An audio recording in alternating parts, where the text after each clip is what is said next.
الحمد لله الذي أنزل على عبده الكتاب ولم يجعل له عوجا قيما لينذر بأسا شديدا من لدنه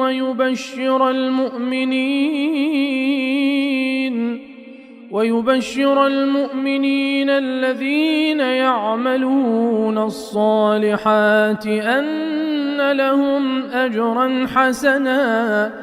ماكثين فيه أبدا وينذر الذين قالوا اتخذ الله ولدا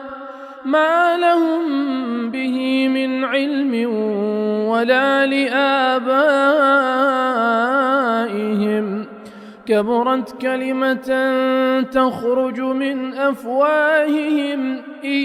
يقولون إلا كذبا فلعلك باخع نفسك على آثارهم إن لم يؤمنوا بهذا الحديث أسفا إنا جعلنا ما على الأرض زينة لها لنبلوهم أيهم أحسن عملا وإنا لجاعلون ما عليها صعيدا جرزا